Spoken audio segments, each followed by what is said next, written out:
Everyone, I wanted to take time to make a short video, hopefully, and discuss chronic illness. One chronic illness in particular that I want to talk about, and that's reactive hypoglycemia or postprandial hypoglycemia. People in the medical community that have it, we refer to it as RH.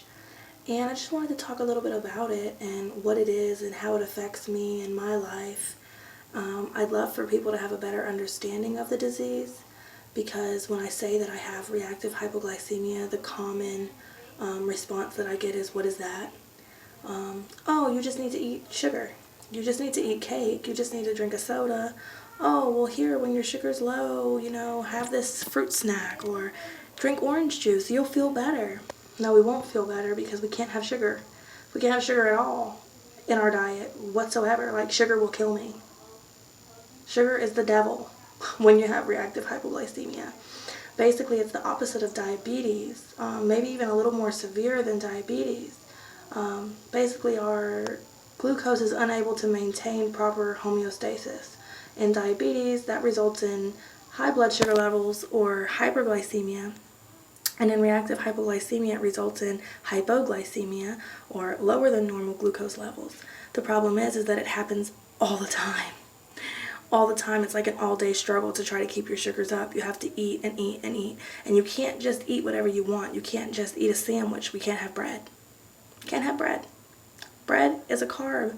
Carb turns to sugar. Sugar causes a spike. Spike causes the release of insulin. And most people with RH, like me, we overproduce the insulin. And so it shoots us back down. And oh my God, at the symptoms, when my sugar starts to go down, I suffer heart palpitations, tightness in my chest, ringing in my ears, fatigue, feeling of dizziness, spots in my eyes, off balance, not coordinated, can't really talk, sweating, hot flashes, basically like death. It's like death is knocking on the door, and you're trying not to answer the door, like you're trying to be as quiet as you can to avoid answering the door. Nobody's home, That's how I feel every time I have a low, and it's like a rebound thing. It's like happens all day long. I never really have a spike. I keep tight control on checking my sugar. I probably check more than a diabetic because there's so many inconsistencies. What works one day won't the next, and foods that prevent a drop today will cause a drop tomorrow. And basically it's like this. If I were to eat a piece of fruit, say a couple cubes of watermelon, my sugar will slightly spike, my body will sense that slight spike, my pancreas will turn on, it will produce insulin, overproduce insulin, and it'll shoot my sugar down. And when your sugar gets too low, you should stop producing insulin, but my body does not understand. It continues to produce until there's nothing left. A lot of people have seizures because of this disease. A lot of people rise and drop so quick that they don't even lead a normal life anymore, because like within 30 minutes of eating, their sugar drops. If you look up the medical term, the postprandial hypoglycemia is a rise and drop with the glucose levels, a hypoglycemic episode within 4 hours of eating. A lot of people don't make it to 4 hours. Most only make it 2, if we're lucky. And a lot of us don't even know why. Doctors don't care. They don't research. They don't. When I was diagnosed, it took 3 years to get a diagnosis.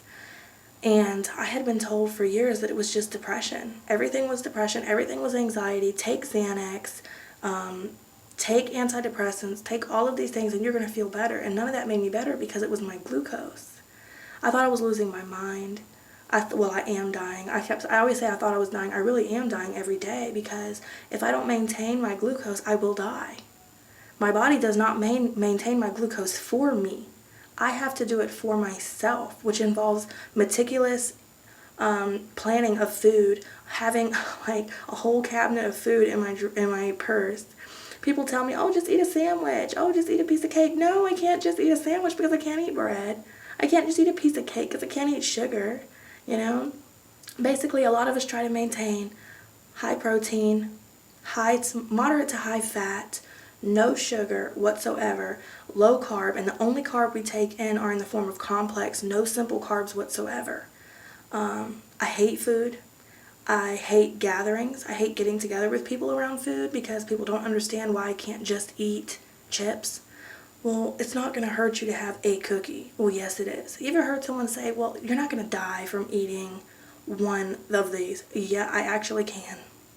I actually can. And that's why I wanted to make this video. I want people to try to comprehend, try to understand that this controls my life, my everyday life.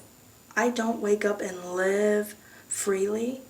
I wake up to maintain my glucose. I live to maintain my glucose.